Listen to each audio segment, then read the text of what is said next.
Hi everybody. From time to time I'll be recording a membership memorandum as per today. And I'll also be doing an interview with Andy Benson on the ROS Media channel about what's going on and what we're doing and what I'm doing to navigate through to the next big phase of our nation, our sovereign nation. As you know, I've got a goal of a pathway to 500,000 envoys operating in a sovereign nation or within a sovereign nation with its own infrastructure of energy, of communications, of health, of water, of food, of its own currency, all of those things. And I'll be talking about that in more detail on an upcoming webinar within the next couple of weeks. What is the Freedom Plan? How does it work? Why does it work? Why do we need to do it in the first place, etc. So many of you already know these things because you've been on our conference back in 2023. But for new members and new envoys into our community, that you probably don't know what the plan is, why I'm doing it, how I'm doing it, etc., and what progress we're making towards it. But today I'm just going to give you a brief overview on what's currently going on with some of the challenges we're facing and what I'm doing to overcome them and actually turn the challenges into opportunity and into solutions. So as you know, we've had a massive knockback and setback last year in September by the saboteurs, internally called the pirates, various people that were working internally within what was Matrix Freedom, rebranded and relaunched as Republic of Old Souls following the September terrorist attack by the pirates. As I think everybody knows, there was a $600 million confirmed IRS wages and tax transcript attack via 𝐕𝐈𝐃 and the former US trustees. You've all heard me talk about this and go on about it, so I won't go into much detail. But that's been a massive setback, and also the fact that there is circa $2 million worth of currency that is being frozen as a result of the FCA's attack, which is the Order 34/2023, which has prevented us from rolling out various things that we had and I had in our plans in 2025. So between September of 2025 and now we're in April of 2026, we've actually done extremely well to keep on going, given the fact that our entire reserve was wiped out by the fraud of 𝐕𝐈𝐃 and our entire recoupment process was wiped out by the undermining and the fraudulent reports or the reports that 𝐕𝐈𝐃 and her pirates issued to the IRS, which undermined all of the recoupments, which were just about to pay out. And for those who don't know this, Lisa Griffin, who is the ex-head of our tax department, she had her payout. She resigned in January of 2025, but she actually got her recoupments in between June and September of 2025, before the IRS froze all of the recoupments, as I've detailed and documented in previous updates, documents, memos and interviews. So we do have a track record of delivering on recoupments. We had 5 recoupment checks delivered in 2024 to our pilot scheme members. Lisa Griffin got her recoupments between June and September of 2025. And the Clifford Protocol, which, as you know, I've recently written a document which is signature credit. Could it win the Nobel Prize? A lot of people have had very positive comments on that, which is all the lawful reasons why recoupment works, how I've identified exactly how the system works and delivered and developed a system to lawfully enable members of Republic of Old Souls and envoys of Republic of Old Souls to recoup their signature credit, as I have also outlined on many of my webinars, in my technical books and documents, etc. But anyway, back to the update for today.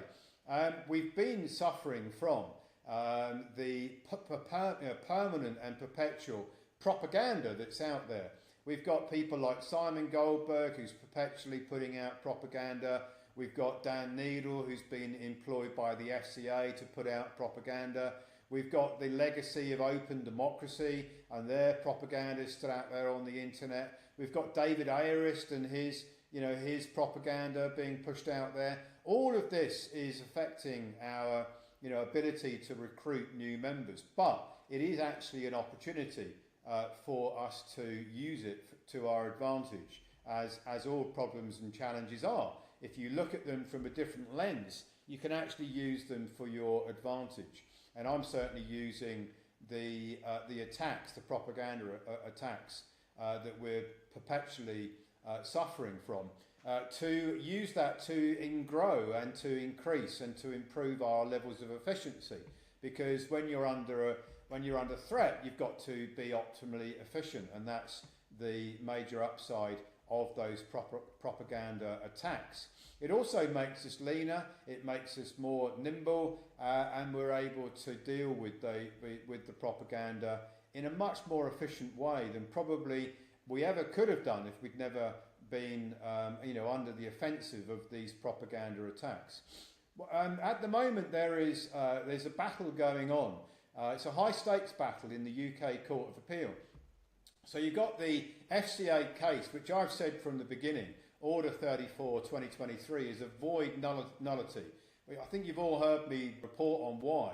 The FCA don't have a verified prosecutor. The fictional character they say is Alistair Mackenzie. I say he doesn't exist. I've challenged the FCA on multiple occasions to prove he exists, and I've never been able to prove it. Without a valid prosecutor, there cannot be Order 34/2023. I've also challenged the fact that there's no evidence of any regulated services being provided by me or anybody else connected to what was Matrix Freedom. They've not been able to evidence that either. And then I've also challenged them over the fact that they served writs, warrants and orders on an email address that doesn't belong to me, and I don't have a registered address in the United Kingdom, so there's no service either. So for those three reasons, I say Order 34 and the sentence that was handed down in September of 2025 is a void nullity. It's currently out of the UK Court of Appeal. They're stonewalling it. They don't want to take it. I'm pushing and pushing for the case to be reviewed by the judges in the UK Court of Appeal. I have every right for it to be reviewed, but of course, if I win that case, it's a massive blow to the FCA. It unravels a near 20-year story, as many of you already know, about me being the whistleblower against HBOS and many other things which I've covered in previous documents, documentaries and interviews. So it's a massive problem for the FCA and the establishment. To allow me to win that case will have massive consequences for the FCA, but it's also being used in New York, because the New York case against 𝐬𝐴𝐴𝐵𝐴𝐵𝐴, who basically defrauded and stole about $1.5 million worth of my reserve, is also being linked to the UK Court of Appeal. The New York court is looking at what's going on in this UK Court of Appeal case to see whether it's got anything, to basically delay and to stall on actually looking at the theft that 𝐬𝐴𝐵𝐴𝐵𝐴𝐵 embarked on, the fraud and the theft of the reserve. That case has been stalled now since November of 2025, and the UK Court of Appeal case has been stalled since December of 2025. So they're both in a stall position.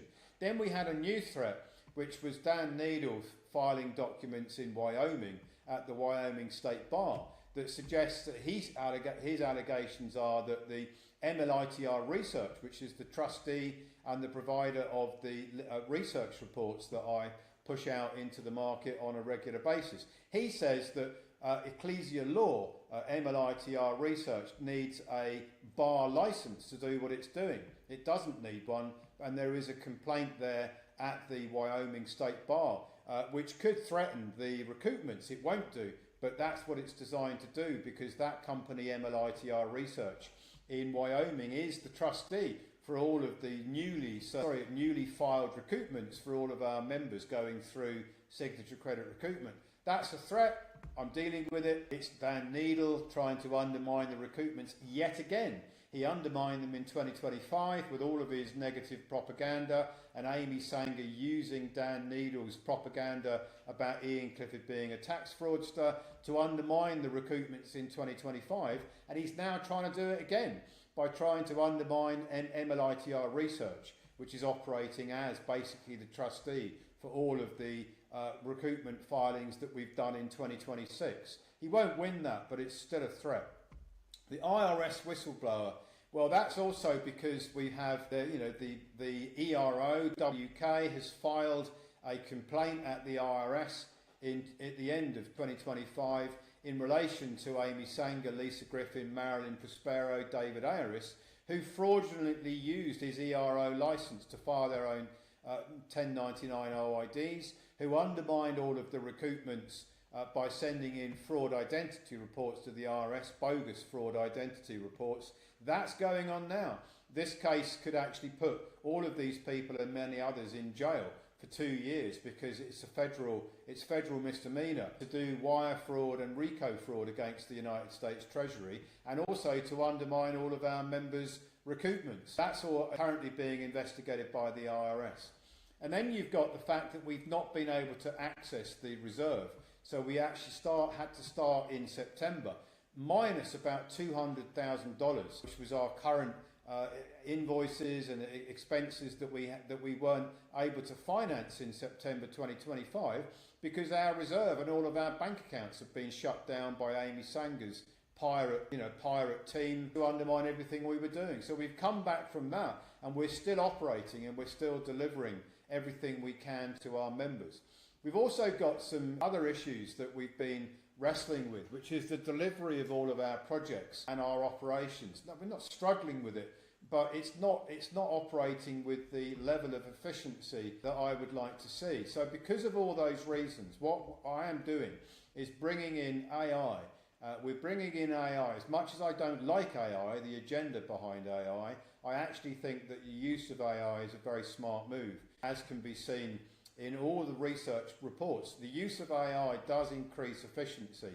Now, what we're going to be doing with the AI is, first of all, we're going to be using AI internally, and we're currently developing it now so that it can operate through project management, through operations management. It's going to assist us to deliver to our members more efficiently. It's going to enable every one of our over 50 contractors every day to know what to do and how to do it using centralised AI, which will review what they're doing, what their objectives are, give them the day's tasks, the day's objectives, how to do it in the most optimal way.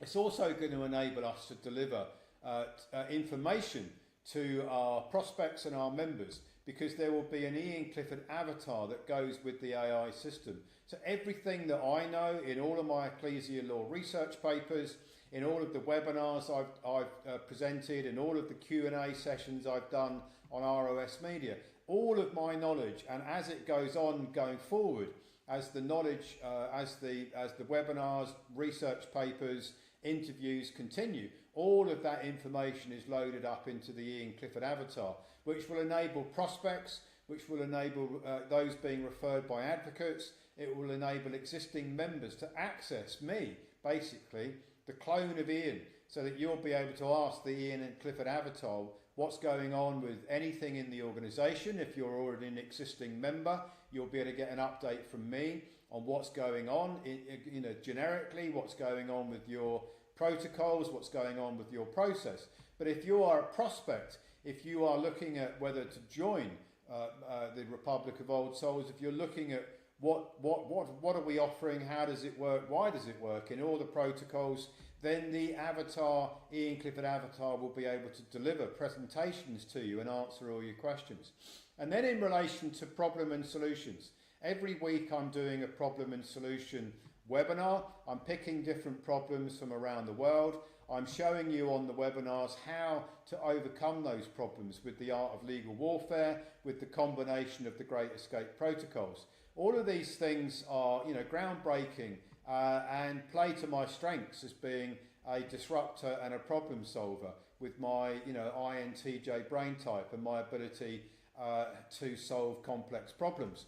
But the problem is that if you wanted to void your mortgage, if you wanted to deal with mortgage foreclosure, if you want to deal with landlord taxes, which are destroying landlords in the UK, if you want to deal with Australian tax problems, if you want to deal with problems that are going on in New Zealand, Canada, in any of the countries that we have membership, then you need assistance, and we can't be providing individual assistance for each of these cases. So what I'm working on is to rolling out an AI system which will be specifically designed to deal with mortgage foreclosure, to issue all of the documents that are required for the court cases, to use the Iain Clifford avatar so that you'll be able to ask it what to do and how to do it, to be able to use AI and an Iain Clifford avatar together to manage the cases, to manage the problems, to roll out the solutions, etc.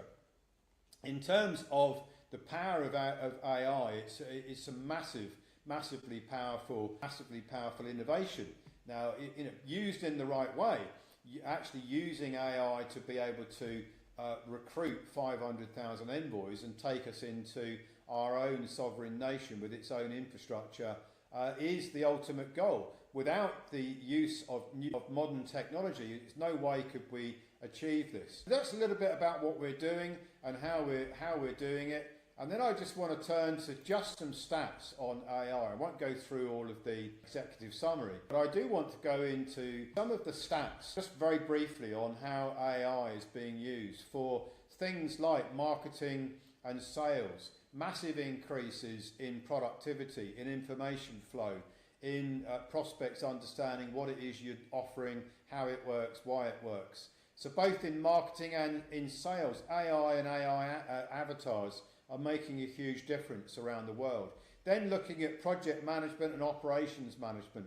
The old way of doing things with project meetings, using Jira and scrumming projects and all of those, that's replaced by AI and the ability to coordinate everything and join all the dots up and give clear instructions to everybody working on projects on what to do and how to do it.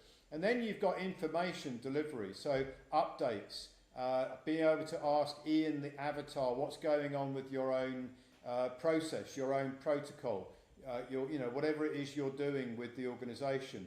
You'll be able to ask 24/7 what's going on.